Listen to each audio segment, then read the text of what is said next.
Hello everyone, this is Janvi and welcome to study seed. आज हम class 10th economics chapter 4 का topic 2 पढ़ेंगे, that is interlinking production across countries. यानी सभी countries जो हैं वो कैसे एक साथ मिलके प्रोडक्शन करती हैं। कोई भी एक प्रोडक्ट बनाना है तो उसके लिए डिफरेंट स्टेजेस फॉलो करने पड़ते हैं और हर एक कंट्री से डिफरेंट स्टेज फॉलो होते होते एक फाइनली एक ऐसी कंट्री होती है जहां पे प्रोडक्ट्स मैन्युफैक्चर किए जाते हैं, असेंबल किए जाते हैं, फाइनल गुड्स बनते हैं। यानी आप डिफरेंट डिफरेंट कंट्री से जो पार्ट्स हैं वो मंगवा रहे हो और फाइनली अपना प्रोडक्ट किसी एक कंट्री में बना रहे हो। तो यहाँ पे क्या हो रहा है, अलग अलग कंट्रीज अपना रोल प्ले कर रही हैं सिर्फ एक ही प्रोडक्ट के मैन्युफैक्चरिंग में, एक ही प्रोडक्ट के, एक ही गुड के प्रोडक्शन में डिफरेंट कंट्रीज अपना रोल प्ले कर रही हैं। तो वो कैसे होता है वो हम आज की वीडियो में देखेंगे। Production of goods is often split across countries, with each country contributing a part of the process. अब किसी भी एक प्रोडक्ट का हमें प्रोडक्शन करना है या मैन्युफैक्चरिंग करनी है तो क्या होता है, डिफरेंट कंट्रीज उसमें अपना रोल प्ले करती हैं। इस प्रोसेस में, प्रोडक्शन के प्रोसेस में different countries different task follow करती हैं और उसी की वजह से किसी एक कंट्री में जाके फाइनली कोई प्रोडक्ट तैयार होता है।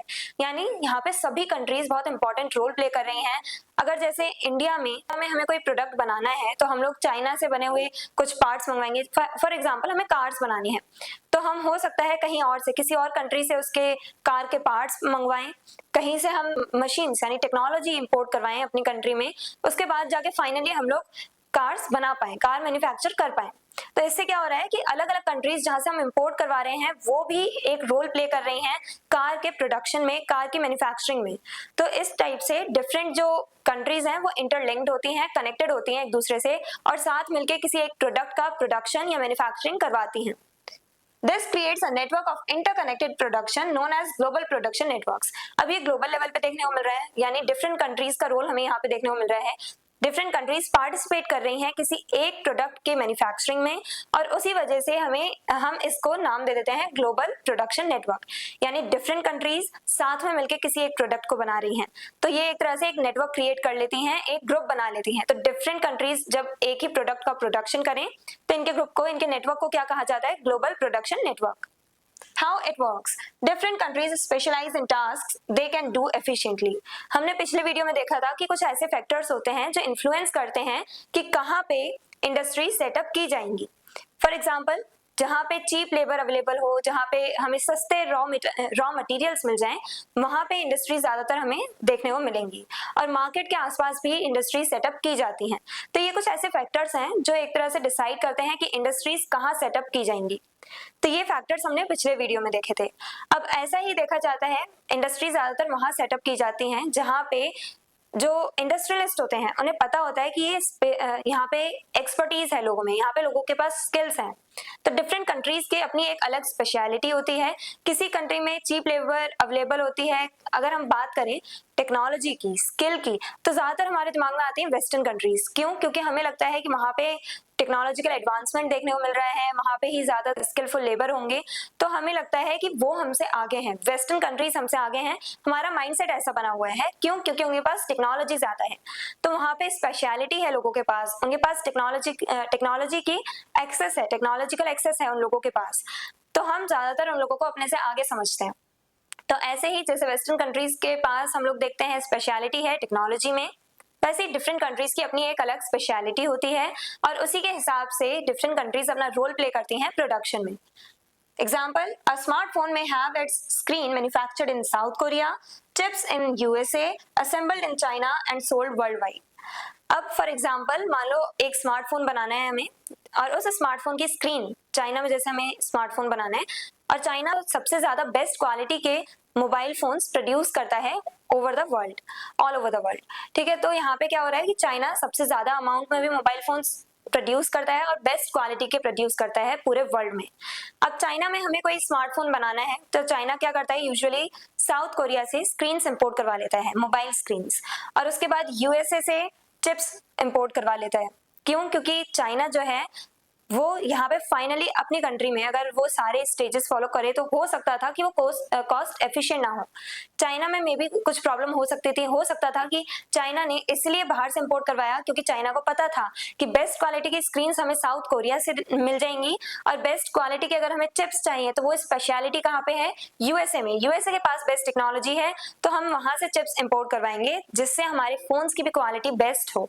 तो चाइना क्या करता है, यूजुअली साउथ कोरिया से स्क्रीन्स इंपोर्ट करवाता है और यूएसए से चिप्स इंपोर्ट करवाता है, फिर फाइनली फोन, मोबाइल फोन या स्मार्टफोन बना के तैयार करता है अपनी कंट्री में। और जरूरी नहीं है कि चाइना में ये मोबाइल फोन बनाए जा रहे हैं तो सिर्फ चाइना में ही सेल किए जाएंगे, नहीं, पूरे वर्ल्ड में, ऑल ओवर द वर्ल्ड ये मोबाइल फोन्स, ये स्मार्टफोन सेल किए जाएंगे।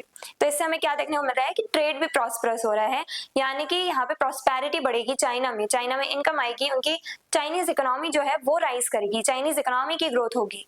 तो ट्रेड के बढ़ने के साथ साथ हमें क्या दिख रहा है कि ग्लोबलाइजेशन भी बढ़ता जा रहा है, उसकी पेस, उसकी स्पीड बढ़ती जा रही है ग्लोबलाइजेशन की। तो यहाँ पे हमने देखा कि कैसे डिफरेंट कंट्रीज अपना रोल प्ले कर रही हैं स्मार्टफोन बनाने में, और सिर्फ स्मार्टफोन ही नहीं, डिफरेंट और भी दूसरे गुड्स हैं जिनके मैन्युफैक्चरिंग में डिफरेंट कंट्रीज साथ में आती हैं और उन्हीं के नेटवर्क को, उन्हीं के ग्रुप को ग्लोबल प्रोडक्शन नेटवर्क कहा जाता है। अब इसके एडवांटेजेस क्या हैं, क्या फायदे हैं इसके?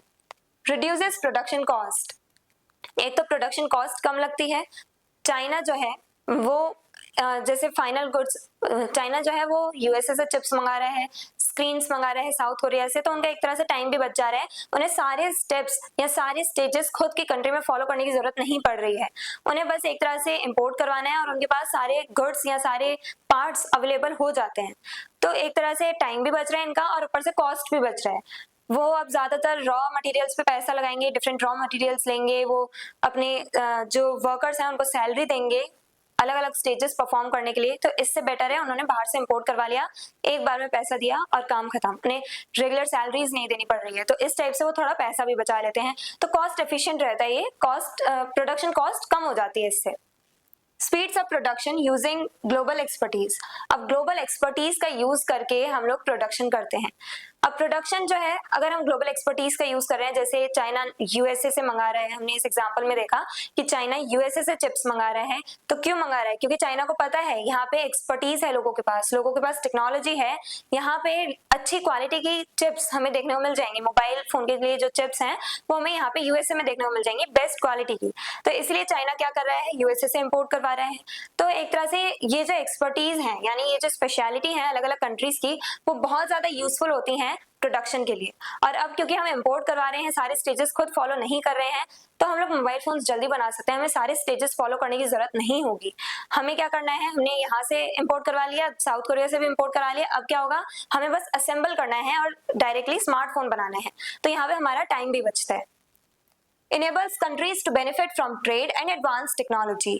अब कंट्रीज जो है जब वो प्रोडक्शन जल्दी कर पा रही हैं, यानी बहुत सारे प्रोडक्ट्स कम टाइम पे बना पा रही हैं, तो वो क्या करेंगे, वो सेल करेंगे, अपनी ही कंट्री में नहीं, बाहर भी जाकर के ट्रेड करेंगे, तो इससे ट्रेड बढ़ता है, ट्रेड में ग्रोथ देखने को मिलती है। और एडवांस टेक्नोलॉजी, यानी कि होता है कि कभी कभी कि प्रोडक्शन करने के लिए टेक्नोलॉजी हम बाहर से इंपोर्ट करवा रहे हैं, यानी कि हम टेक्नोलॉजी यानी मशीन्स हम बाहर से मंगवा रहे हैं, तो एडवांस टेक्नोलॉजी का यूज करते हैं लोग, और क्या कहते हैं, एक्सेस मिलता है टेक्नोलॉजी को लेकर के।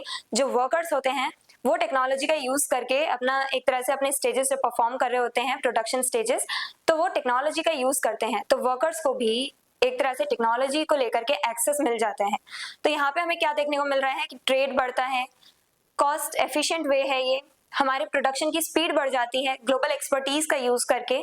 तो ये सब कुछ एडवांटेजेस हैं। डिसएडवांटेजेस और चैलेंजेस, लेकिन इसके कुछ डिसएडवांटेजेस भी हैं, कुछ प्रॉब्लम्स भी खड़ी होती है हमारे लिए। कौन सी? Dependency on multiple countries. अब जैसे चाइना यहाँ पे इंपोर्ट करवा रहा है साउथ कोरिया से, यूएसए से, तो चाइना यूएसए और साउथ कोरिया पे डिपेंडेंट है। चाइना को अगर साउथ कोरिया स्क्रीन नहीं देगा या फिर अगर यूएसए चिप्स प्रोवाइड नहीं करता है चाइना को, तो चाइना अपने मोबाइल फोन्स या स्मार्टफोन्स नहीं बना पाएगा। तो इसलिए यहाँ पे हमें क्या देखने को मिल रहा है कि कंट्रीज डिपेंडेंट हो जाती हैं एक दूसरे पे, वो एक दूसरे पे डिपेंड करती हैं अपने प्रोडक्शन के लिए कंट्रीज। तो यहाँ पे हमें देखने को मिलता है एक तरह से इंटरडिपेंडेंस देखने को मिलती है कंट्रीज के बीच में। Disruption in one can affect production globally. अगर किसी एक कंट्री में भी डिसरप्शन होता है, यानी कि अगर यूएसए भी मना कर देता है चाइना को, साउथ कोरिया स्क्रीन्स प्रोवाइड कर रहा है, लेकिन अगर यूएसए चिप्स देने के लिए मना कर देता है, तो भी चाइना के स्मार्टफोन प्रोडक्शन पे बहुत गहरा असर पड़ेगा। तो यहाँ पे हमें क्या देखने को मिल रहा है कि एक तरह से डिपेंडेंसी बढ़ती जा रही है, कंट्रीज एक दूसरे पे डिपेंड होती जा रही हैं ग्लोबलाइजेशन के बढ़ने के साथ साथ। लोकल कंपनीज में face competition from foreign products. इसका बेस्ट एग्जांपल हमने पिछली वीडियो में भी देखा था, जैसे इंडिया में हमें सारे प्रोडक्ट्स देखने को मिल जाते हैं। इंडियन गुड्स तो देखने को मिल रहे हैं, चाइनीज गुड्स, ब्रिटिश गुड्स, बहुत सारी डिफरेंट कंट्रीज के हमें प्रोडक्ट्स यहाँ इंडिया में देखने को मिल जाएंगे, इंडियन मार्केट में ही सेल होते हैं। तो अब यहाँ पे क्या हो रहा है कि अगर इन दूसरे कंट्रीज के फॉरेन कंपनीज के जो गुड्स हैं वो बेस्ट क्वालिटी के हैं, तो ज्यादातर इंडियन सिटीजन्स भी उन्हीं को प्रेफर करेंगे और इंडियन गुड्स को नेग्लेक्ट कर देंगे। तो इससे क्या होगा, इंडियन गुड्स को जब कोई खरीदेगा नहीं तो इंडियन कंपनीज डिक्लाइन होती चली जाएंगी। तो इससे क्या हो रहा है, इंडियन कंपनीज को फॉरेन कंपनीज के साथ कंपटीशन करना पड़ रहा है, एक रेस करनी पड़ रही है। यानी कि इंडियन कंपनीज को सस्टेन करने के लिए दूसरे जो फॉरेन कंपनीज हैं उनके साथ कंपटीशन फेस करने को मिल रहा है। बहुत ज्यादा कंपटीशन बढ़ता जा रहा है इंडियन मार्केट में ही नहीं, ग्लोबल मार्केट में भी, जहां पे हर कोई आगे निकलना चाहता है। तो सारी एक तरह से डिफरेंट जो कंपनीज हैं पूरे वर्ल्ड में वो एक दूसरे के साथ compete कर रही हैं। फॉरेन कंपनीज और नेटिव कंपनीज एक दूसरे के साथ compete कर रही हैं आगे निकलने के लिए, अपना एक तरह से बेनिफिट के लिए, अपने प्रॉफिट के लिए, प्रॉफिट अर्निंग के लिए। तो ये कुछ डिसएडवांटेजेस थे कि कंट्रीज की डिपेंडेंसी बढ़ती जा रही है एक दूसरे पे, कंट्रीज इंटरडिपेंडेंट होती जा रही हैं। यानी एक कंट्री ने अगर कोई एक स्टेज परफॉर्म नहीं करा, अगर एक कंट्री में हमें डिस्ट्रप्शन देखने को मिल रहा है तो असर दूसरे देशों पे भी देखने को मिलेगा। और अगर यहाँ पे क्या हो रहा है कि इंडियन और फॉरेन कंपनीज के बीच में कंपटीशन भी देखने को मिल रहा है, तो ये कुछ ज्यादा डिसएडवांटेजेस थे जो हमें फॉलो करने को मिल रहे हैं, चैलेंजेस थे इंडियन कंपनीज के लिए। और ये ग्लोबल प्रोडक्शन नेटवर्क क्या होता है ये आज हमने जाना, कैसे काम करता है वो जाना, और हमने देखा कि डिफरेंट कंट्रीज बहुत इंपॉर्टेंट रोल प्ले करती हैं एक ही गुड के प्रोडक्शन के लिए। वो कैसे करती हैं, कैसे डिफरेंट कंट्रीज में डिफरेंट स्टेजेस परफॉर्म किए जाते हैं। आई होप ये आपको क्लियर है। अगर आपको इस चैप्टर के डिटेल नोट्स चाहिए तो हमारी वेबसाइट studyseed.net पर विजिट करें, लिंक डिस्क्रिप्शन बॉक्स में दिया गया है। मिलते हैं नेक्स्ट वीडियो में नेक्स्ट टॉपिक के साथ। Stay curious, stay consistent. Thank you very much.